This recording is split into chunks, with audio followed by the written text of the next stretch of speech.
So this is going to be a new series that I do on the channel called quick reviews or, initial thoughts or I don't know. I'm still really working on the name, but when I normally do a reaction video, I give a summary of my initial thoughts right at the end of the video. I'll give you my first impressions, kind of first initial review of the album that I do at the end of every reaction video. That's basically what this is going to be. I am trying to incorporate some content onto the channel that doesn't include copyrighted material because YouTube has been demonetizing a lot of those videos. And so I guess, yeah, for albums that I don't really deem big enough for a reaction video, I will just be doing my initial thoughts. I will listen to the album and then I'll record my, first impressions at the end of the album. And I'll put that out on YouTube. And I'm not going to do that, of course, for albums like Certified Lover Boy or, the Brockhampton one. The bigger ones will get reactions. But for the most part, I'm trying to avoid having copyrighted material in my videos. So this is new. It doesn't have to be a part of the channel. If you don't enjoy this sort of idea, if you don't like this, then let me know in the comments, because your opinion matters to me, because I want to make the best content for you. And so if this is a direction that you don't really agree with, if you would rather just see me not upload anything at all instead of actually just uploading my initial thoughts to an album that I wouldn't normally react to, let me know in the comments any opinions that you have. I'm trying to keep the intro as short as possible, so let's jump into SoulFly. Now, I didn't just hear SoulFly. I actually gave SoulFly 2 or 3 listens before forming somewhat of an opinion on it, and I didn't really feel like I needed to listen to it any more than that, because to be honest with you guys, it's not a super in-depth album. I mean, there is some depth to it. I'm not trying to say that it's superficial or shallow. It's not, on any sort of extreme point it's superficial and shallow, or it's super introspective and there's depth to it. I think it's kind of in the middle somewhere. And so that kind of stops me from creating a super in-depth, very specific, detailed opinion on it, because there's really not a whole lot to say, I think, about this album.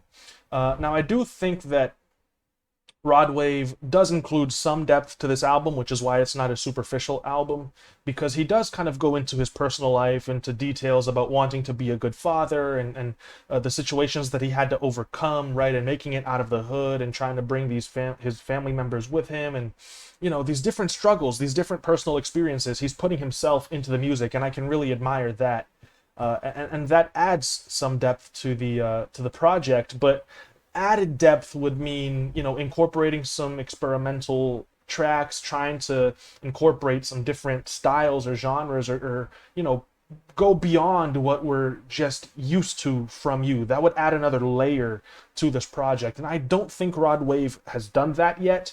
There are some standout tracks to this project. I really like the initial track. I like Over My Dead Body, right, OMDB. There was another one that I forget the name of it right now. Let me pull it up here. I think I had maybe 4 standout tracks from this track list that were tracks that I really wanted to add to my playlist and come back to. I remember Tombstone was also one of them. Spotify's not really helping me. It's not really opening up fast enough, and I really want to get this video out to you guys. So I can remember, though, those 3 tracks out of the 4 that I added to my playlist or something like that. And Tombstone, the SoulFly title track, I think, and OMDB are the standout ones. But the reason that there aren't more is because the 19 tracks on this album follow a very similar formula, and it's a sound that has been working for Rod Wave, right? This kind of gospel, soul, R&B, hip-hop fusion. He has a great voice for that sort of a thing. He has awesome talent in terms of putting his passion, his emotion, his real raw experiences into his music, but I think that doing that 19 times and having very little differences in the sort of energy that you're bringing, very similar production all throughout.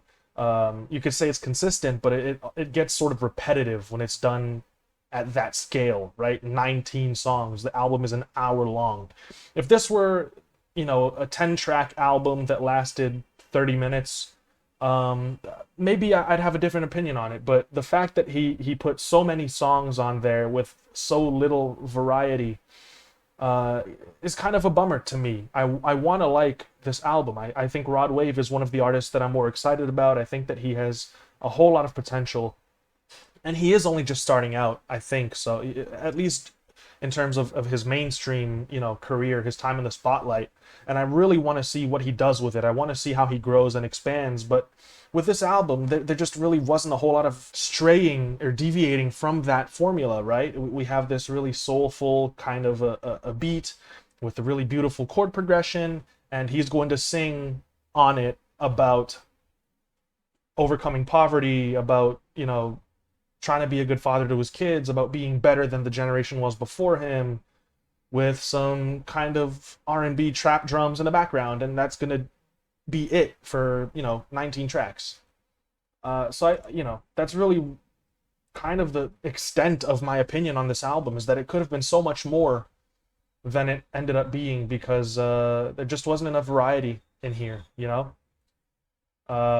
is supposed to be kind of a quick video, so like I said, I don't really have an extremely detailed opinion of this album, because I don't think that there is a whole lot to dive into here. I mean, I'm excited about Rod Wave's career in the future, because this sound is a sound that works for him, and if he drops really short EPs or one-off tracks in this lane, they work, and they're fire, and they're great, and they're super enjoyable to listen to. My qualm with this is that it's a 19-track album that is very repetitive by the end of it. So, those are my initial thoughts on this. I'm going to keep listening to it and see if my thoughts change, and if they do, I'll let you guys know. But let me know what you guys think about this new format, these shorter, really quick reviews of these albums.